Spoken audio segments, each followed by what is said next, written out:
اگر پورا نہیں تو آدھے سے زیادہ فیصلے جو ہے وہ عوام اور ملک کے حق میں کرتے ہیں. لیکن وہ سیاستدان جن کا آکسیجن کسی بند کمروں سے آتا ہے، پھر وہ صلاحیت ہو یا نہ ہو، فیصلے وہ کرتے ہیں جو ان کمرے کے باشندوں کو فائدہ مند ہو. پاکستان کی بدقسمتی یہ ہے، خاص طور پہ پچھلے 20 سال میں تو جو الیکٹڈ گورنمنٹس بھی ہیں، وہ ان کو اختیار نہیں ہے فیصلے کرنے کا پورا. بہت سارے شعبے ہیں، صرف معیشت کے نہیں، ریاست کے بھی، فارن پالیسی کے، ڈیفنس کے، سیکیورٹی کے، انٹرنل سیکیورٹی کے، جہاں ان کا اختیار نہیں ہے. تو یہ صلاحیت کی بات نہیں ہے، اجازت کی بات ہے. تو سر آپ نے ابھی بند کمروں کا ذکر کیا، تو جن بند کمروں سے یہ فیصلے آتے ہیں تو کیا ان میں یہ صلاحیت ہے؟ ان میں بالکل نہیں ہے. اچھا. ان میں بالکل نہیں ہے. میں بالکل وثوق سے کہہ سکتا ہوں، چونکہ ایز اے ٹیچر ہمیں لیکچر دینے کا موقع ملتا ہے، وہاں سے مجھے اندازہ ہوتا ہے کہ ان کے پاس صلاحیت نہیں ہے. اچھا سر، بہت ممکن ہے کہ ہمارے وزیر خزانہ جو ہیں وہ اسحاق ڈار صاحب ہی ہوں گے. پی ڈی ایم حکومت میں بھی آپ نے ان کی پرفارمنس دیکھی، تو آپ کو لگتا ہے کہ مطلب اسحاق ڈار مطلب ان میں اتنی ایبیلٹی ہے کہ وہ معیشت کو صحیح ٹریک پر لے کر آ سکتے ہیں؟ نہیں، میرا سوال، آپ کے سوال کا یہی جواب ہوگا کہ اگر اختیار ہو کہ فیصلہ کر سکتے ہیں جو بھی وہ سمجھتے ہیں، تو پھر تو صحیح فیصلہ کریں گے. اور حکومت کے اندر ایک شخص فیصلہ نہیں کرتا، کیبنٹ میں اور لوگ بھی ہوتے ہیں، اور جو اکنامک منسٹریز ہوتی ہیں وہ اور بھی ہوتی ہیں. تو جو معیشت کے فیصلے ہوتے ہیں وہ مشترکہ ہوتے ہیں، ایک شخص کی مرضی پہ نہیں ہوتے. اگر اسحاق ڈار قابل ہے نہیں ہے، یہ ایشو میرا خیال ہے اتنا اہم نہیں ہے. ٹیم قابل ہونی چاہیے، اور اچھے سیاستدان دنیا بھر میں، بڑے بڑے لیڈرز جو گزرے ہیں، وہ خود نہ تو معیشت کو سمجھتے تھے، نہ ان کی وہ ٹیکنیکل کیپیسٹی تھی، لیکن انہوں نے اپنے گرد ان ایکسپرٹس کو جمع کیا جس کی مشورے پہ پھر انہوں نے فیصلے کیے، اور وہ فیصلے لے کے آگے بڑھے ہیں. تو یہ امپورٹنٹ نہیں ہے کہ الف یا بے قابل ہے یا نہیں. یہ امپورٹنٹ ہے کہ وہ بات سنتے ہیں کہ نہیں دوسروں کی، اور اگر انہوں نے یہ سمجھ لیا کہ مجھے سب کچھ آتا ہے اور کسی ماہرانہ رائے کی ضرورت نہیں ہے، تو پھر وہ اچھے فیصلے نہیں کر سکتے. کیا ہم فیلڈ اسٹیٹ ہیں؟ کیونکہ ایسا لگتا ہے کہ ہمیں ابھی آنے والے 3 سالوں میں $60 ارب سے زیادہ کے قرضے ریفنڈ کرنے ہیں. تو سر ہم یہ کہاں سے ارینج کریں گے؟ جب بھی میں گھر سے باہر نکلتا ہوں، کسی بھی سگنل پہ گاڑی روکتا ہوں، اور جو ہجوم آتا ہے فقیروں کا، جس میں ٹین ایج لڑکیاں بھی ہوتی ہے، بچے بھی ہوتے ہیں، تو مجھے اس وقت یہ احساس ہوتا ہے کہ we are a failed state. چونکہ 75 سال کے بعد بھی یہ ہے، تو پھر ہم نے کیا حاصل کیا؟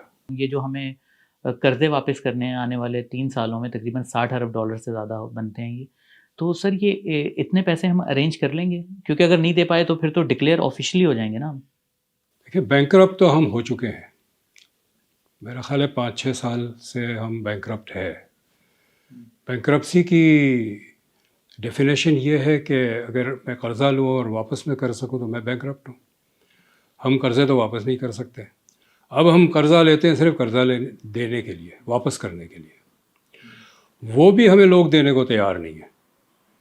تو اب ہم کمرشل بینک سے قرضہ لے رہے ہیں جو انتہائی مہنگا ہوتا ہے، اور جو قرضوں کا جو بلون ہے وہ بہت تیزی سے بڑھ رہا ہے. وہ بھی ہے جب نہیں ملے گا ہمیں، چونکہ جیسے جیسے قرضے کا کوانٹٹی بڑھتی ہے تو ہمارا رسک جو پریمیم ہے وہ بھی بڑھتا جاتا ہے. ایک وقت میں پرائیویٹ کمرشل بینک بھی قرضہ دینے کو پھر تیار نہیں ہوتے، مہنگے انٹرسٹ ریٹ پہ بھی دینے کو تیار نہیں ہوتے، چونکہ ان کو خطرہ ہے کہ یہ تو ڈوب ہی جائے گا. تو پھر ہم نے اثاثے بیچنے شروع کیے. اب یہ جو نیا ایک آیا ہے کہ فوج ایگریکلچر میں انویسٹ کرے گی، اور وہ جوائنٹ وینچر کرے گی فورن پارٹیز کے ساتھ، تو ایک اور طریقہ ہے ڈالر لانے کا. لیکن ہر چیز ہم بیچ دیں گے تو آگے کیا بچے گا؟ تو سر ہم ہر چیز اثاثے اپنے بیچ رہے ہیں، مگر سر جو لگتا ہے کہ ان چیزوں کی پہلے پرائیویٹائزیشن ہونی چاہیے، جیسے پی آئی اے ہے، ریلوے ہے، اسٹیل مل ہے، تو سر جس طرف ہمیں جانا چاہیے ان کی ہم پہلے کیوں نہیں کرتے؟ باقی سب کچھ بیچ رہے ہیں. پہلے تو سوال ہے کہ پرائیویٹائزیشن ہونی بھی چاہیے کہ نہیں. جی اس پہ بھی آپ یہ کیوں بتائیے، سب نے طے کر لیا کہ پرائیویٹائزیشن ہونی ہے؟ کیونکہ سر ہمارے پاس کچھ ہے نہیں. 1990 کی دہائی جو ہے، اسٹارٹنگ 1992، 1-1.5 سال میں ہم نے 100 کے قریب کارخانے اور بینکس وغیرہ پرائیویٹائز کیے. کوئی فائدہ ہوا معیشت کو؟ اسی بحران میں رہے. یہ ایک مفروضہ بنا لیا ہے کہ ہم پرائیویٹائز کریں گے تو حالات بہتر ہو جائیں گے، لیکن حقیقت یہ بتاتے ہیں، اعداد و شمار بتاتے ہیں، پچھلے 30 سال کا تجربہ یہ بتاتا ہے کہ پرائیویٹائز کرنے کے بعد بھی ہمارے معاشی حالات ہم ٹھیک نہیں کر پائے. اس کا مطلب پرائیویٹائزیشن یا پبلک سیکٹر مسئلہ نہیں تھا، مسئلہ کہیں اور ہے. تو مسئلہ کہاں ہے سر؟ مسئلہ حکومت کے اپنے اخراجات ہے، جس میں سول سروس کے اخراجات ہیں اور فوج کے اخراجات ہیں. یہ دونوں کم کرنے پڑیں گے. اس کے بغیر آپ آگے نہیں بڑھ سکتے کہیں بھی. باقی ساری باتیں جیسے تھا نا، جب آگ لگتی ہے تو دھواں بھی بہت ہوتا ہے، باقی ساری باتیں دھواں ہیں. آپ دھوئے ہوئے پانی ڈالتے رہے، آگ نہیں بجھے گا. تو سر آپ نے سول سروس کی بات کی، ویسے تو اس کے اوپر بات ہوتی ہے، کم ہونے چاہیے. لاسٹ حکومت میں جو عمران خان کی حکومت تھی، ہم نے دیکھا کہ انہوں نے خرچے کم کرنے کے لیے بھینسیں بیچنے کی باتیں ہوئی، گورنر ہاؤس کو جو ہے ہم وہ کر دیں گے، کوئی پرائیویٹ وہ کر دیں گے. تو سر کیا اس سے فرق پڑے گا؟ جی یہ تو مذاق تھا، یہ جو ہوا ہے، اور ایسے مذاق ہوتے رہتے ہیں. ہمیں آدھی منسٹریز بند کرنی پڑے گی. اچھا. خاص طور پہ وہ منسٹریز جو 18ویں ترمیم کے بعد سبجیکٹ صوبوں کو چلا گیا، اس کا جواز نہیں ہے کہ ہم وفاق میں وہ منسٹری رکھیں. تو وہاں خاطر خواہ کمی ہوگی اخراجات میں. بند کرنے کا مطلب یہ ہے کہ secretary, additional secretary, joint secretary, deputy secretary, section officer سب فارغ. ٹھیک. لیکن اس سے بڑا جو خرچہ ہے وہ فوج کا ہے.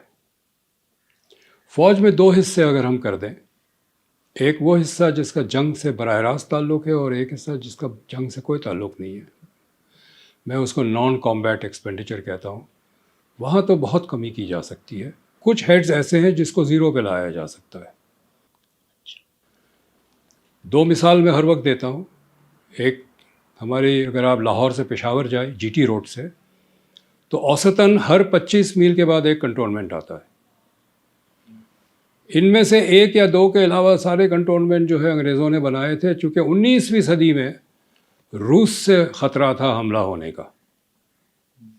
اب تو ہمارے دوستانہ تعلقات ہیں ماسکو تک، تو یہ کنٹونمنٹ کی ضرورت نہیں ہے. 2-3 رکھ لیں، باقی بند کریں، ختم کریں. اور مثال اب یہ ہو گیا ہے، یہ بات میں پچھلے 10 سال سے کر رہا ہوں، لیکن پچھلے 1.5 سال میں انڈیا نے تمام کنٹونمنٹ ختم کر دیا ہے. جی بالکل. تو اب یہ اس کا مطلب یہ کہ یہ ہو بھی سکتا ہے، صرف باتیں نہیں، یہ ہو سکتا ہے. ایک ملک ایسا ہے جس نے کیا ہے یہ، تو اخراجات کم ہوں گے. سمندری حفاظت کے لیے نیوی ہے، کوسٹ گارڈ ہے، اور میری ٹائم سیکیورٹی ایجنسی ہے. نیوی اور میری ٹائم سیکیورٹی ایجنسی ایک ہی کام کرتے ہیں، ایک کو بند کر دیں تو بہت آپ کو اس میں بچت ہے. لیکن میرا خیال ہے اب جو جنگ کے حوالے سے اخراجات ہے اس پہ بھی بات کرنی چاہیے. تو اب جو جنگ ہے وہ الیکٹرانک سے لڑی جاتی ہے.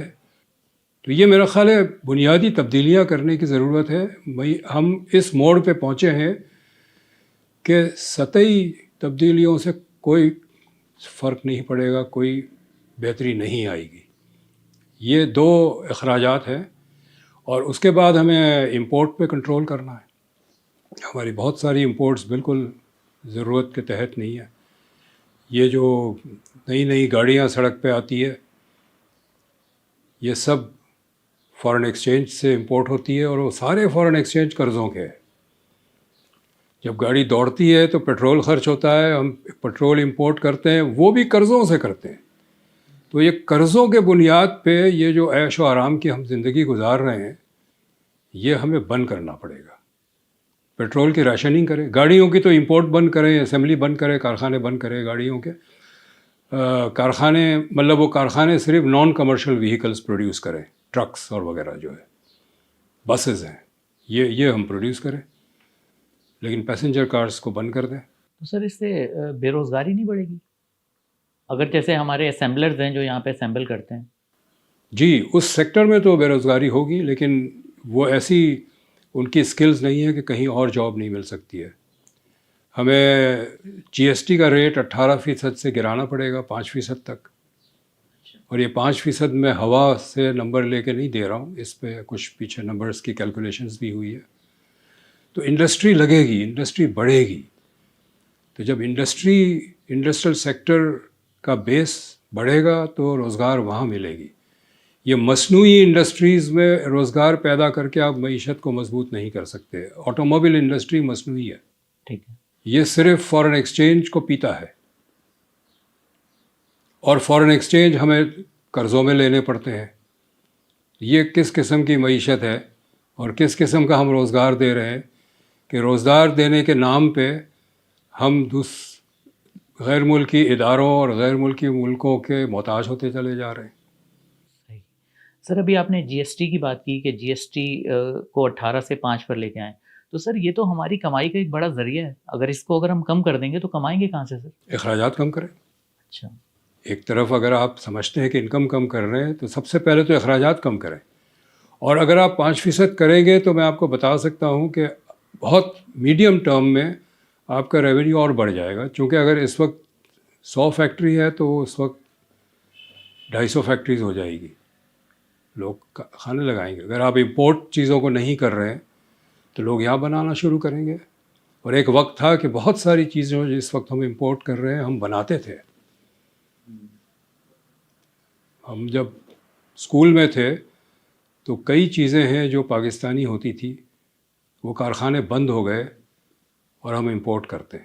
تو جب امپورٹ ہم نہیں کریں گے تو یہاں بنے گی چیزیں, یہاں بنے گی تو وہ ہم ایکسپورٹ بھی کریں گے, ڈالر کمائیں گے بھی اور روزگار بھی آئے گا. صحیح. ابھی سر امپورٹ ایکسپورٹ کی بات چل رہی ہے, تو سر مجھے یہ بتائیں کہ ہم شروع سے ہی جب سے میں نے ہوش سنبھالا ہے دیکھا ہے کہ ہم امپورٹ کو جو ہے وہ ترجیح دیتے ہیں, یہاں پر ہم کچھ نہیں بناتے, نواب ہیں ہم جیسے. تو سر یہ جب یہ فیصلے ہو رہے تھے, جب ملک بنا, تو آپ کے خیال میں وہ تاریخ میں ایسا کون سا دور تھا کہ جب یہ میجر فیصلہ لیا گیا کہ ہم امپورٹ اورینٹ کنٹری ہی رہیں گے؟ کون ہے اس کا ذمہ دار سر؟ پاکستان کا جو پہلے 30 سال تھے نا, 47 سے 77 تک, یہ سنہری دور تھا. اس دور میں فوجی حکومت بھی آئی, سویلین بھی آئی, سوشلسٹ گورنمنٹ بھی تھی, کیپٹلسٹ بھی تھی. لیکن تمام حکومتوں کا ایک مقصد تھا معاشی ترقی حاصل کرنا, اور انہوں نے بہت معاشی ترقی حاصل کی. بڑے پیمانے پہ اثاثے بنائے گئے, Tarbela dam, Mangla dam, steel mill, port Qasim, heavy mechanical complex, heavy electrical complex. اور بہت زیادہ خاص طور پہ 1970s کی دہائی میں روزگار میں بہت اضافہ ہوا, بہت زیادہ. خواتین کے روزگار میں بہت اضافہ ہوا. 77 میں ہمارا جو ڈیولپمنٹ اسٹیٹ تھا وہ فوت ہو گیا. اس کے بعد جو ہے کوئی اکنامک ڈائریکشن نہیں, اور خاص طور پہ 1985 کے بعد تو جو فیصلے ہوئے وہ امپورٹ کے ذریعے فیصلے ہوئے. مطلب آپ کو ایک مثال دوں میں, کبھی پیاز مہنگا ہو جاتا ہے یا ٹماٹر مہنگا ہو جاتا ہے, خوب شور مچتا ہے, تو ہم امپورٹ کر لیتے ہیں فوراً, قیمتیں گر جاتی ہے.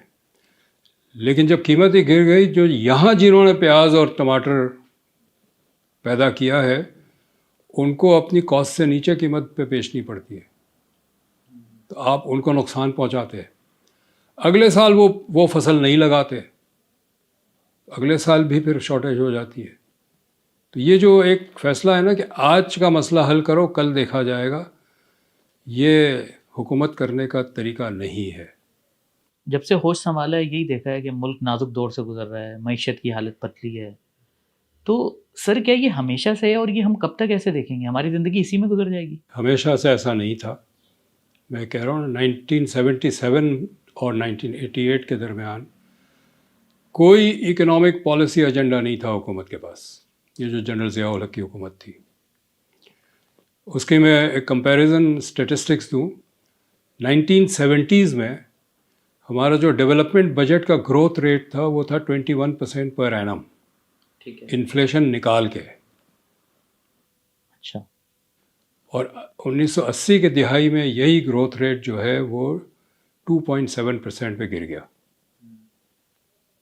آپ کا ایک گھر ہے جس میں شیشے بھی لگے کھڑکیوں میں اور بلب بھی ہیں، اور ایک کے بعد یہ ٹوٹنے اور خراب ہونے شروع ہو اور آپ بالکل اسے ریپلیس نہ کریں تو گھر کا کیا حالت ہوگا آپ بتا سکتے ہیں نا۔ پاکستان کا یہی حال ہے، جو اثاثے بنے ہوئے تھے اس کو بھی اس کی جو مینٹیننس کاسٹ ہوتی ہے جس کو ریپلیسمنٹ کیپٹل کہتے ہیں وہ نہیں دیا گیا۔ 2004 میں ایک پل ریلوے برج حیدرآباد کے پاس کولیپس ہو گیا اور 20 دن تک ٹرینز نہیں چل رہی تھی۔ کب سے زنگ لگ رہا ہوگا کہ پل گر گیا۔ 2005 میں کراچی پورٹ کے 4 برتھ سمندر میں کولیپس کر گئے۔ تو جب آپ اثاثے کو مینٹین نہیں کریں گے تو وہ ٹوٹ پوٹ کا شکار ہوگا۔ اور یہ جو لوڈ شیڈنگ ہے جس کا ہر گھر، ہر کارخانہ، ہر دفتر شکار ہے، یہ بھی اسی کا نتیجہ ہے کہ وقت پہ جو انویسٹمنٹ کرنی تھی آپ نے انویسٹمنٹ نہیں کی، اور جو انویسٹمنٹ کی وہ غلط کی۔ امپورٹڈ فیول کے اوپر پاور پلانٹس لگائے، فرنس آئل امپورٹ کر کے، وہ بھی قرضوں سے آتا تھا۔ تو پچھلے 20-25 سال میں تو خاص طور پہ معیشت قرضوں پہ چلائی گئی ہے۔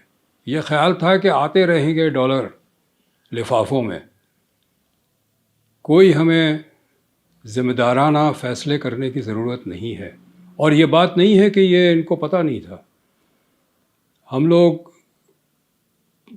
شور مچاتے رہے، صرف بولتے نہیں، ہم اعداد و شمار کے ذریعے ہماری رپورٹس ہیں،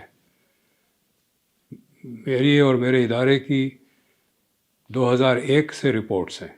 ہم وارن کرتے رہے کہ یہ جو ڈائریکشن معیشت کا لے رہے ہیں یہ بہت خطرناک ہے۔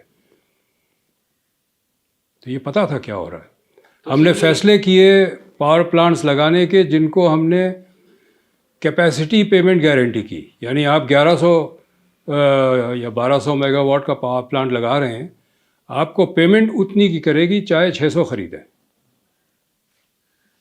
اس وقت بھی شور مچایا کہ یہ سوسائڈل ہے، اور پھر پیمنٹ بھی ڈالر میں کریں گے۔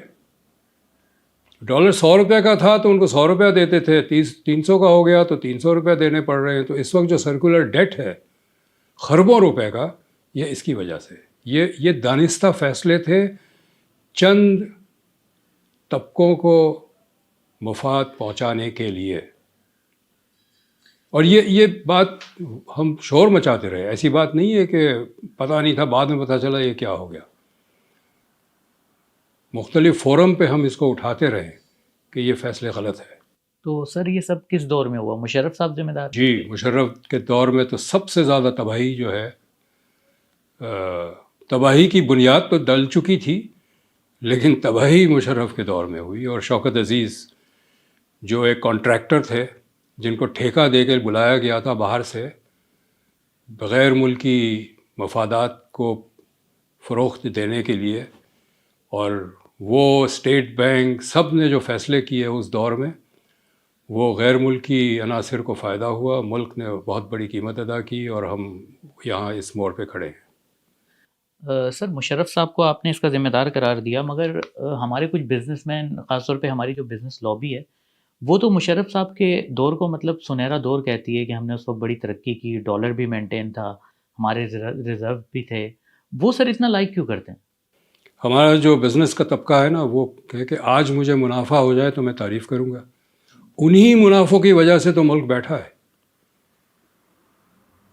اب شوگر انڈسٹری ہے خوب پیسہ کماتی ہے اور ملک دیوالیہ ہوتا چلا جا رہا ہے. تو وہ تو تعریف کریں گے ایسی حکومت کی جو ان کو موقع دے پیسہ کمانے کا.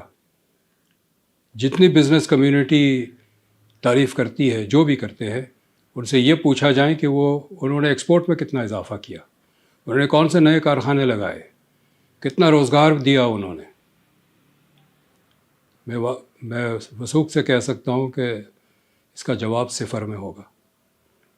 خوب پیسے بنائے, محل بنا لیے, گاڑیاں پہلے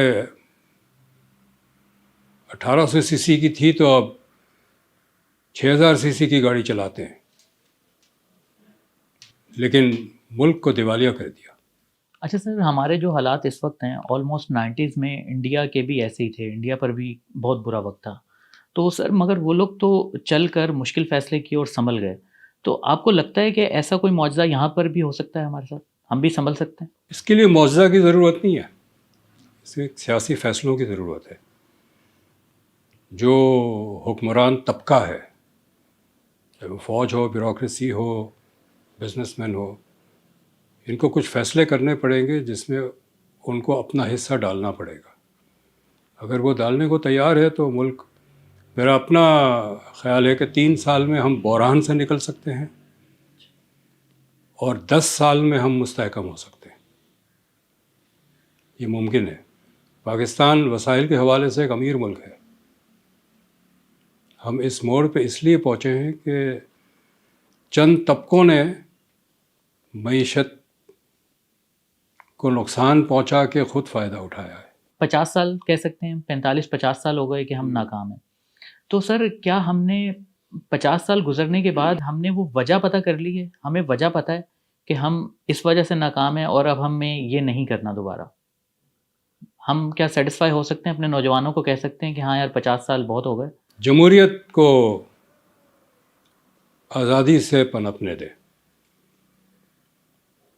میں نے جیسے پہلے کہا کہ وہ سیاستدان جس کا آکسیجن عوام سے آتا ہے وہ آدھے فیصلے تو عوام اور ملک کے حق میں کریں گے, کیونکہ اس کے بغیر ان کا سیاسی کریئر نہیں آگے بڑھے گا. تو سر ہم نے جمہوری دور بھی بہت دیکھے سر, ہم نے ترقی تو نہیں کی. جمہوری دور تھے لیکن وہ کہتے ہیں نا کہ حکومت میں تھے لیکن they were in power but did not have power. اب پتہ نہیں اردو میں یہ کیسے کہیں گے, لیکن پہلے تو سر ہمیں شکایت رہتی تھی کہ 5 سال کوئی حکومت پوری نہیں کرتی, مگر ہم نے دیکھا کہ 5 سال پچھلے تقریباً 20 سال سے تو 5-5 سال پورے ہو رہے ہیں. تو سر رزلٹ تو نظر نہیں آیا. نہیں, اگر اختیار ہی پورا نہیں ہے حکومت کو فیصلہ کرنے کا تو آپ کیا توقع کر سکتے ہیں؟ تو سر یہ تو پھر سب پارٹیوں کو پتہ ہے نا کہ اختیار ہمارے پاس نہیں ہے, تو یہ لوگ پھر مطلب متحد ہو کر آواز کیوں نہیں بلند کرتے؟ مطلب جہاں سے یہ مطلب روکا جاتا ہے راستہ, تو ان کے خلاف یہ متحد کیوں نہیں ہوتے؟ لیکن یہ جو پارٹیز ہیں اور جو سیاستدان ہیں ان میں بہت سارے ایسے سیاستدان ہیں جو ٹیسٹ ٹیوب پروڈکشن ہے, وہ تو نہیں کرنے دے گی یہ فیصلہ, کیونکہ اس میں تو یہ ہوتا ہے کہ جو سیاستدان اس طرح سے کوئی محاذ بنانے کی کوشش کریں تو متبادل سیاستدان فوراً پیدا ہو جائیں گے. جیسے کارخانوں میں پاکٹ یونینز بنائی جاتی ہے, اس طرح پاکٹ یونین بنی ہوئی ہے سیاسی پارٹیوں کے اندر, سیاسی پارٹیوں کے ساتھ. اس کے علاوہ بھی آپ دیکھیں نا, کچھ پارٹیز ہیں جو اچانک آتی ہے اور اچانک غائب ہو جاتی ہے.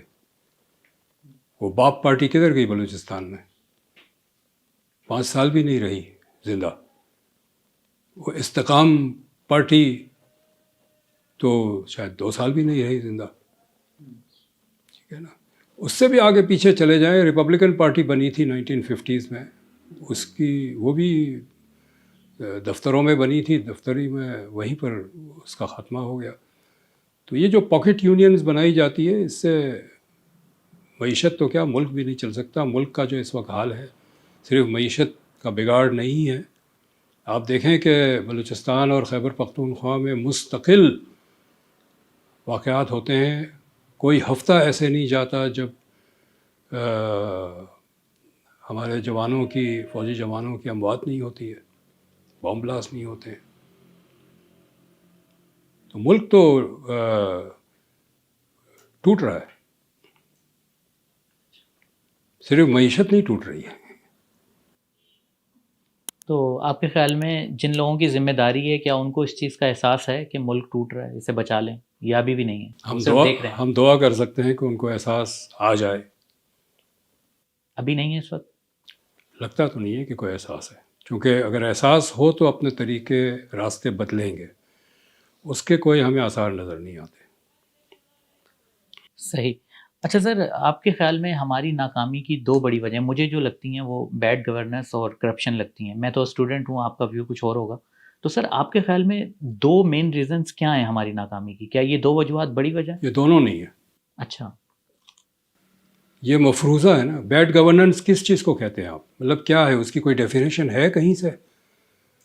ہم اپنا کام ٹھیک سے نہیں کرتے، جس کی جو ذمہ داری ہے وہ نہیں کرتے. بہت سارے ملک ہیں ایسے، آسٹریلیا، جاپان، اسرائیل، بیلجیم، یہاں سیاسی استحکام نہیں ہے.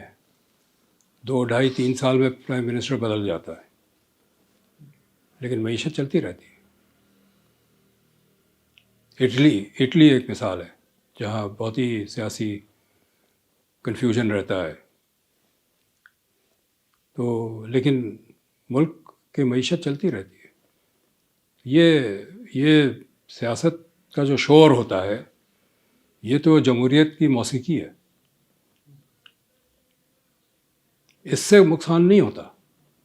لیکن آپ ملک کے وسائل کے 80% پہلے رکھ لیں اپنے پاس، کہ ایک حصہ تو قرضوں کو واپسی کرنے میں ہے، باقی ہمارے ہیں، اور اگر بچے گا تو اس سے کوئی آپ عوام کے لیے کوئی پروگرام کر لیں، حکومت چلا لیں اور انویسٹمنٹ کر لیں اور ڈیولپمنٹ کر لیں. اس کے لیے تو پیسے نہیں ہے کوئی. تنخواہ بھی تو اب ہم تنخواہیں بھی قرضوں کے پیسوں سے دے رہے ہیں. فوجیوں کی تنخواہ بھی قرضوں کے پیسوں سے آ رہی ہے. مسئلہ یہ ہے، مسئلہ کوئی گورننس نہیں ہے. اور کرپشن سمجھتے ہیں آپ کہ کرپشن بھی؟ کرپشن ہے، لیکن ہم بہت سارے ملکوں میں کرپشن ہے. آپ اور دیکھیں، امریکہ میں ایک وائس پریسیڈنٹ جیل گئے ہیں، فرانس میں ایک پریزیڈنٹ ایکس پریزیڈنٹ جیل گئے ہیں، انڈیا میں بھی ہوا ہے. یہ تو کرپشن تو ہر جگہ ہوتا ہے. کرپشن کی وجہ سے معیشت اس طرح نہیں بیٹھتی جس طرح آپ بیٹھی ہیں. بات یہ ہے کہ جن کو جو سیاستدان اگر کہہ لیں، جن کو بٹھایا جاتا ہے حکومت چلانے کے لیے، انہی پہ الزام ہوتا ہے نا کرپشن کا. ان کے پاس تو پیسے ہی بہت تھوڑے سے ہوتے ہیں. سب سے زیادہ پیسے تو سارے پہلے سے نکال دیے گئے ہوتے ہیں، تو وہ کتنا کرپشن کریں گے؟ اور پھر یہ کہ جب اس کو پتہ ہے کہ ہم نے کوئی میننگ فل فیصلے نہیں کرنے، ہمارے پاس اختیاری کوئی نہیں ہے، تو جو ہے تو اپنی تھوڑی بہت فائدہ پہنچا لو اپنے آپ کو. کرپشن پھر وہاں آتا ہے نا. ان کو پتہ ہے کہ ہم کر تو کچھ نہیں سکتے، اپنی جیب بھر لیں.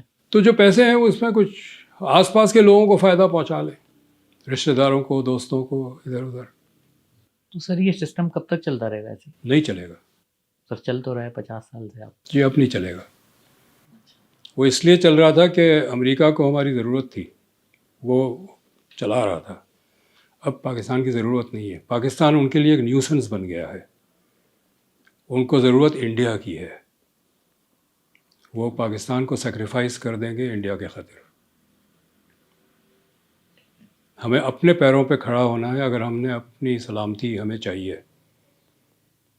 اگر ہم اسی طرح قرضوں کے محتاج رہے اور IMF کے کہنے پہ بجٹ بناتے رہے تو ہماری سلامتی نہیں ہے.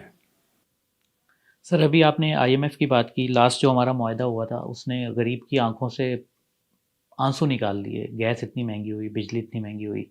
تو اب یہ کہہ رہے ہیں کہ اب یہ معاہدہ ختم ہوگا تو ہم نئے پروگرام میں جائیں گے. تو سر تو کیا بنے گا پھر؟ نئی وہ تو شرطیں آئیں گی؟ ابتدا تھا. وہ ابتدا تھا. آگے دیکھیں اور کیا ہوتا گیس ہے. 400% مہنگی ہو چکی جی ہے, ابھی اور بجلی ہوگی, ڈبل سے ٹرپل ہو چکی ہے, اور ہوگی. غریب کا کیا ہوگا سر؟ غریب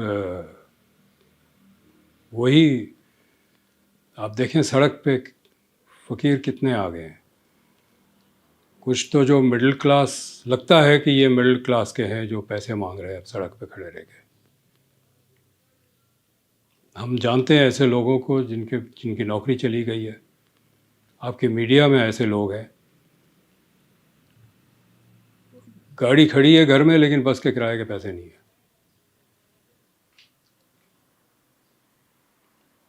اور یہ حالات بگڑتے جائیں گے. تو سر اس سے تو انارکی نہیں ہوگی, کیونکہ آلریڈی انارکی ہو رہی ہے نا. 25% ہے. دیکھیں دو قسم کی انارکی ہو رہی ہے. خیبر پختونخوا اور وہاں تو باقاعدہ بلوا ہے, ٹھیک ہے, کنٹرول نہیں کر پا رہے. یہاں پر اگر ہم محفوظ ہی نہیں ہیں کہ گھر سے باہر نکلے تو ہماری گاڑی یا فون یا جان محفوظ ہوگا. اب اتنی حالات خراب ہے کہ اگر آپ انکار کریں اپنا فون دینے سے تو گولی مار دیتے ہیں. ٹھیک ہے, یہ وہ انارکی ہے نا. دس از انارکی. دو چیزیں ہوتی ہے, ایک ایکسپلوژن کہلاتا ہے انگریزی میں. ایکسپلوڈ کا مطلب یہ کہ جب دھماکہ ہوتا ہے تو ملبہ باہر جاتا ہے. ایک امپلوژن کہلاتا ہے, جب دھماکہ ہوتا ہے تو ہر چیز اندر چلی جاتی ہے. ہمارے یہاں امپلوژن ہو رہا ہے, ٹوٹ پھوٹ کا شکار ہے. ہمیں نظر آتا ہے ہر جگہ, چاروں طرف ہمیں نظر آتا ہے. ہم اس انفرادی طور پہ ہم اس ٹوٹ پھوٹ کا شکار بھی ہے. صحیح.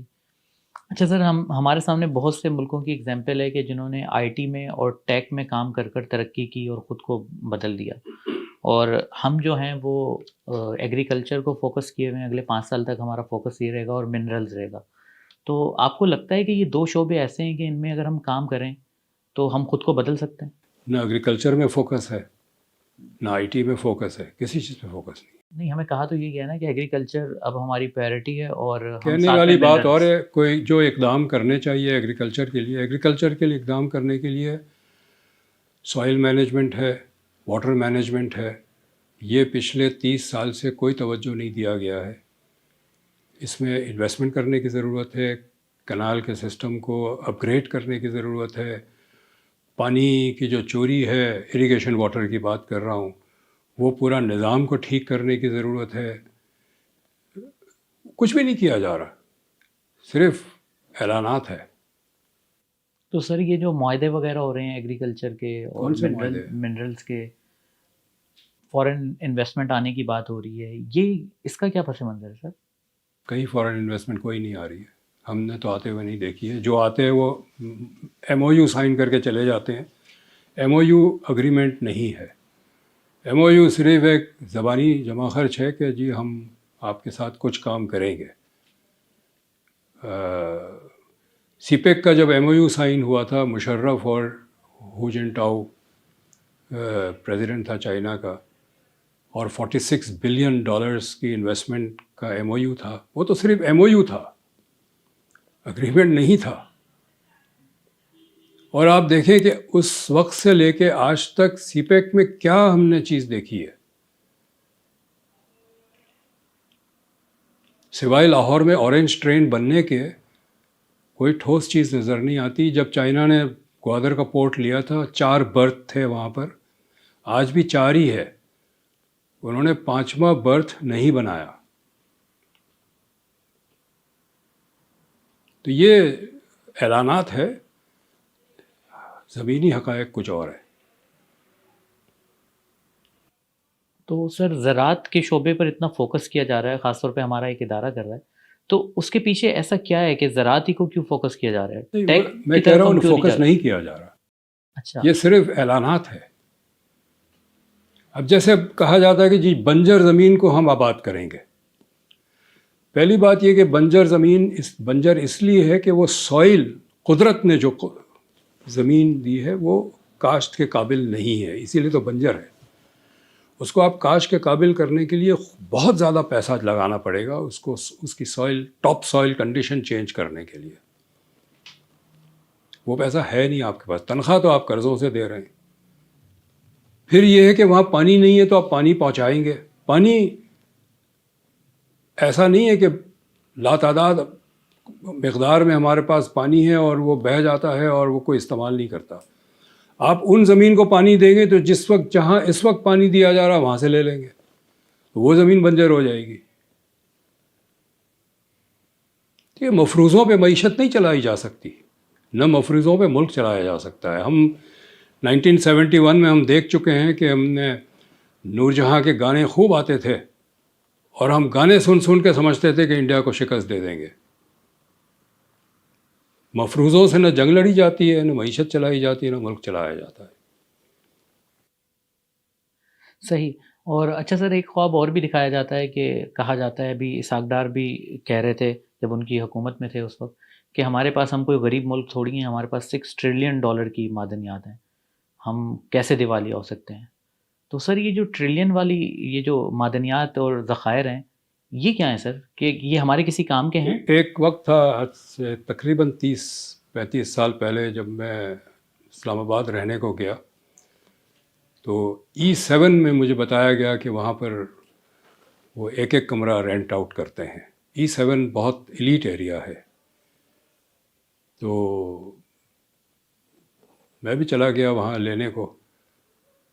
وہ ایک مشہور آدمی تھے. تو ہم نے کہا کہ سر آپ نے ایک کمرہ اپنے لیے رکھا، باقی سارا کرایہ پہ دے دیا. اس نے کہا جی پراپرٹی تو میرے پاس کروڑوں کی ہے لیکن روٹی لانے کے پیسے نہیں ہیں تو اب یہی کریں گے نا. تو آپ کے پاس کتنے خربوں روپے کے معدنیات ہو لیکن اگر وہ زمین کے اندر ہے تو کس کام کے ہے. یہ تو وہی ایسے ہی مفروضات ہیں سارے عوام کو سمجھانے کے لیے. ہم ریسرچ کرتے ہیں، ہمارا کام ریسرچ کرنا ہے اور غربت پہ ریسرچ میں کرتا رہا ہوں. ایک گھر میں ہم گئے تھے ڈیٹا کلیکٹ کرنے کے لیے، اور آج کی بات نہیں ہے، یہ کچھ 20 سال پرانی بات ہے. تو وہ خاتون کہنے لگی کہ جی گھر میں جب کھانا نہیں ہوتا ہے تو میں پانی چڑھا دیتی ہوں چولہے پہ، بچے رو رہے ہوتے تو ان کو کہتی ہوں کہ دیکھو پک رہا ہے تھوڑا، وہ رو رو کے سو جاتے ہیں، میں چولہا بند کر کے میں بھی سو جاتی ہوں. تو یہ وہی بات ہے کہ جی پانی چولہا چپے کھانا چلایا ہوا ہے، پانی ابل رہا ہے، کھانا آ جائے گا. اچھا سر، یہ جو ابھی SIFC بنی ہے اور یہ ہمارے معیشت کے معاملات کو دیکھ رہی ہے اور کافی حد تک سنبھالا بھی ہے اس نے، ہم نے دیکھا کہ کیئر ٹیکر سیٹ اپ میں، تو آپ کو نہیں لگتا کہ یہ ہمارے سیاستدانوں کی ناکامی ہے کہ ہم نے خود کو، ہماری معیشت جو ہے وہ SIFC دیکھ رہی ہے، تو ہمارے سیاستدان کہاں ہیں؟ پہلے تو SIFC نے کوئی چیز نہیں سنبھالا ہے، ہمیں تو کہیں کچھ نظر نہیں آتا کہ سنبھالا ہے. دوسری بات یہ ہے کہ اب تو سارے فیصلے، مطلب جو فیصلے ہوتے ہیں، اہم جو بنیادی فیصلے ہوتے ہیں وہ سیاستدان کرتے نہیں ہیں نا، کروائے جاتے ہیں. SIFC ایک فرنٹ ہے اثاثے بیچنے کے لیے، ملک کے اثاثے جو ہیں وہ بیچے جائیں گے. یہ اور بات ہے کہ کوئی خریدنے کو تیار نہیں ہے. پاکستان کی اس وقت انٹرنیشنل ریپوٹیشن ایسی ہے کہ لوگ ہمارے اثاثے خریدنے کو بھی تیار نہیں ہیں. پاکستان آنا نہیں چاہتا کوئی. صحیح. آپ اندازہ لگائیں کہ ہم گیس خریدنا چاہتے ہیں، ہم ٹینڈر فلوٹ کرتے ہیں، کوئی بڈ نہیں کرتا. ہم کہتے ہیں کہ ایکسپورٹ بڑھا کر ہم خود کو بدل سکتے ہیں، ترقی کر سکتے ہیں، مگر سر جس ملک میں گیس ابھی پچھلے 2-3 مہینے میں 400% مہنگی ہو جائے گی، بجلی ڈبل سے ٹرپل ہو جائے گی، تو سر ہم ایکسپورٹ کیسے کریں گے؟ مطلب کارخانے کیسے چلیں گے؟ ہم انٹرنیشنل مارکیٹ میں کمپیٹ کیسے کریں گے؟ ایکسپورٹ کا جو سیکٹر تو پچھلے 20 سال سے ہم نے اس کو تباہ کیا ہوا ہے. ایکسپورٹ پہ کوئی توجہ نہیں ہے. تو امپورٹ سے چلا رہے ہیں معیشت کو، اور امپورٹس بہت فراخ دلی سے کرتے ہیں چونکہ قرضے آتے رہے ہیں. جنرل ضیاء کے دور میں ہم نے کچھ اپنی خود مختاری بیچی، پیسے آ گئے. مشرف کے دور میں کچھ اور خود مختاری بیچی، پھر پیسے آ گئے. اب ہم اسی انتظار میں ہیں کہ کہیں کچھ اور خود مختاری بیچے، سعودیوں کو بیچ دے، چینیوں کو بیچ دے تو کچھ پیسے آ جائیں گے. لیکن یہ اب تو وہ بھی لوگ کرنے کو تیار نہیں ہیں. سر ہمارے 3 بڑے ادارے ہیں، پی آئی اے، ریلوے، اسٹیل مل، ہمارے سالانہ تقریباً 200 ارب روپے کھا جاتے ہیں. تو سر ہم اتنے اثاثے بیچ رہے ہیں، یہ جو سفید ہاتھی ہم کون سے اثاثے بیچ رہے ہیں؟ کچھ بھی نہیں بک رہا. ہم بیچ نہیں پا رہے. تو سر ان کو پھر بند کر دینا حل ہے؟ آپ کو لگتا ہے جو 2-4 دیکھیں بڑے ادارے یہ سارے ادارے ٹھیک چل سکتے ہیں اگر سیاسی فیصلہ کریں کہ اس کو ہم نے چلانا ہے. آپ دیکھیں پی آئی کا نقصان کیوں ہے. میری ایک سارا جو بنا ہوا ہے انجینئرنگ فیسلٹی وہ 100 جہاز کے لیے بنایا میں نے. اس کے لیے عملہ بھی 100 جہاز کو مینٹیننس اور ریپیئر، اور 100 جہاز جو ہوا میں چلیں گے اس کے عملہ سارا اس کے لیے رکھا ہے. 100 کے بجائے اگر میں 10 جہاز چلاؤں گا تو فی جہاز تو نقصان ہوگا نا. یہ وہی حال ہے. ہم نے اپنی مارکیٹ کو خود ہی کم کیا ہے. اسٹیل مل جو ہے پچھلے 30 سال سے کوئی اس میں repair and maintenance replacement machinery کی نہیں ہوئی. پرانی مشینری پہ چلاتے چلاتے ساری خراب ہو گئی. تو یہ ساری چیزیں دوبارہ چل سکتی ہیں. کئی ملکوں میں پبلک سیکٹر میں یہ تمام چیزیں چلتی ہیں. ہم تو بیچنا چاہتے ہیں نا. آپ مثال لے لیں، پی ٹی سی ایل ہم نے بیچا اتصالات کو. بیچنے کے وقت یہ کہا جاتا تھا کہ ریاست کا کام ہی نہیں ہے تجارت کرنا، تو ہم بیچ دیں گے، منافع بخش ادارے بھی بیچ دیں گے. یہ شوکت عزیز کے الفاظ ہیں. لیکن ہم نے کس کو بیچا؟ اتصالات کو، جو ایک ریاستی ادارہ ہے. یہ کہتے ہیں جی ریاست کا کام نہیں ہے حکومت کرنا، لیکن غیر ملکی ریاست آ کے ہمارے یہاں کاروبار کر سکتی ہے. بات یہ ہے کہ ان کو بیچنا تھا. جواز ہر وقت مختلف بنا لیتے ہیں. کسی اصول کے تحت ہم نے نہیں پرائیویٹائز کیا ہے جو اب تک پرائیویٹائزیشن ہوئی ہے. 1992 میں جو انڈسٹریز پرائیویٹائز ہوئی 100 کے قریب، ان میں سے 2 یا 3 کے علاوہ ساری 6 مہینے کے اندر بند ہو گئی. کیونکہ جنہوں نے خریدا تھا انہوں نے کارخانہ نہیں چلانا تھا، وہ زمین چاہیے تھی، وہاں انہوں نے ہاؤسنگ کالونی بنا کے پلاٹنگ کر کے بیچ دیا. یہ مفروضہ ہے نا کہ جی نقصان ہو رہا ہے بیچو. اس وقت نعرہ یہ تھا، اور یہ نواز شریف والوں کو ہی نعرہ تھا، کہ یہ جو ہم سارے بیچ دیں گے تو اس سے بچت جو ہوگی وہ ہم تعلیم اور صحت پہ لگائیں گے. 1 روپیہ نہیں لگایا. اچھا سر، یہ جو ہمارا گردشی قرضہ ہے خاص طور پر پاور سیکٹر کا، بڑے عرصے سے ہمارے لیے درد سر بنا ہوا ہے، تو سر یہ قابو میں کیوں نہیں آ رہا؟ یہ تو دن بہ دن بڑھتا جا رہا ہے. تو ایک وقت تو ایسا آئے گا کہ مطلب یہ اس وقت 3 ایسے پاور پلانٹس ہیں جو پاور پروڈیوس نہیں کر رہی ہے، لیکن حکومت اسے پیسے دے رہی ہے. چونکہ جو اگریمنٹ انہوں نے کیا ہے نا کیپیسٹی پیمنٹس کا، کہ جو آپ کی پروڈکشن کی کیپیسٹی ہے اس کی پوری پیمنٹ ملے گی، چاہے ہم آپ سے بجلی خریدیں یا نہ خریدیں. تو یہ تو ان سے بات چیت کر کے یہ اس اگریمنٹ کو بدلنا پڑے گا، یا کوئی حل اس کا نکالنا پڑے گا. حل ہے اس وقت ٹیکنیکل ڈسکشن تو ہو نہیں سکتی ہے، لیکن تو سر یہ تقریباً 15 سال تو میرے خیال ہو گئے ہیں شاید. تو یہ کتنے سال کا ایگریمنٹ ہے جو ہم چینج نہیں کر سکتے؟ یہ جنرلی اگریمنٹ 3 سال کے ہیں. کچھ پلانٹس ایسے ہیں جو اگلے 2 سال میں ایکسپائر ہو جائے گا، تو وہاں تو بچت ہوگی. لیکن یہ بھی ہو سکتا ہے کہ ان کمپنیز سے بات کریں کہ آپ کے چلیں 6-7 سال رہ گئے ہیں، آپ کا جو پچھلا ریکارڈ ہے منافع کا، وہ 6-7 سال کا منافع ہم آپ کو دے دیتے ہیں، کارخانہ ہمیں دے دیں، بند کر دیں اس کو. یہ بھی ممکن ہے، ایک دفعہ کر کے بند کر دیں اس کو. لیکن وہ فیصلے کرنے ہوں گے نا. تو سر اگر کارخانے بند ہو جائیں گے تو ابھی گرمیاں آ رہی ہیں آپ کے کہنے کے مطابق، تو پھر بجلی کا شارٹ فال نہیں ہو جائے گا؟ بجلی کا شارٹ فال نہیں ہے، بجلی جنریشن سرپلس میں ہے. ہاں وہ تو سرپلس میں ہے. بجلی جنریشن سرپلس میں، تبھی تو یہ بند رکھتے ہیں. یہ انہوں نے ایک میرٹ لسٹ بنائی ہوئی ہے، لسٹ 3 مہینے 6 مہینے ان کی باری آتی ہے، پھر یہ بند کر دیتے ہیں، دوسروں کی باری آتی ہے. یہ بھی ایک غلط سیاسی فیصلہ تھا کہ ہم جنریشن بناتے چلے گئے اور ڈیمانڈ گرتی چلی گئی. کارخانے جب بند ہو رہے ہیں تو ہم صرف گھر میں اے سی ہی چلائیں گے نا اس سے. تو کوئی پاور ڈیمانڈ سپلائی کی پلاننگ نہیں تھی. یہ 2 پلانٹس لگائے گئے کول فائرڈ پنجاب میں, وہ بھی امپورٹڈ کول پہ بنائے گئے جبکہ لوکل کول اویلیبل ہے. کسی کو فائدہ تھا امپورٹ کرنے پہ, اور امپورٹ کر کے پنجاب میں لگائے گئے. اگر آپ نے امپورٹ کرنا تھا تو وہ کارخانہ کراچی میں لگنا تھا, اس لیے کہ کوئلہ لے جانا زیادہ مہنگا ہے, بجلی تاروں سے پہنچانا سستا ہے. تو آپ نے خواہ خواہ کوئلہ ٹرانسپورٹ کرنے کا فریٹ کاسٹ دیا جو بچ سکتا تھا. تو یہ سارے اسی قسم کے فیصلے ہیں جس کی وجہ سے چند کسی کو فائدہ پہنچانا تھا نا. ایک اعلان ہوتا ہے کہ جی گندم کی سرپلس پروڈکشن ہے, ایکسپورٹ کر دیتے ہیں. بعد میں پتہ چلا نہیں جی وہ غلط فگر تھا, سرپلس نہیں ہے, شارٹیج ہے, پھر ہم امپورٹ کرتے ہیں. یہ دانستہ فیصلے ہیں سارے.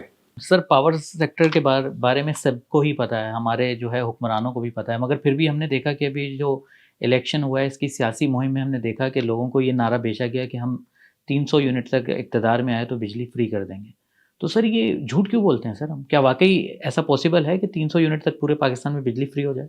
پاسبل تو ہے, لیکن سوال یہ ہے کہ وہ ساتھ یہ بھی بتائیں کہ اس کے وسائل کہاں سے آئیں گے. جو بھی وعدہ کریں, اور یہ دیکھیں اور ملکوں میں, امریکہ لے لیں آپ, وہاں جو بھی کوئی پروپوزل پریزنٹ کرتا ہے نا, اس کے ساتھ پورا اس کے اعداد و شمار ہوتے ہیں کہ اس کے وسائل کہاں سے آئیں گے, اور جہاں سے آپ وسائل نکالیں گے اس سیکٹر کا کیا ہوگا. یہ پورا ایک بیلنس شیٹ بنا کے پیش کرتے ہیں. وہ صرف اعلان دینا کافی نہیں ہے. ہمارے یہاں صرف اعلان کر دیتے ہیں کہ ہم یہ کریں گے. یہ عمران خان نے بھی کہا تھا نا, اتنے کروڑ گھر بنائیں گے, اتنے کروڑ نوکری دیں گے.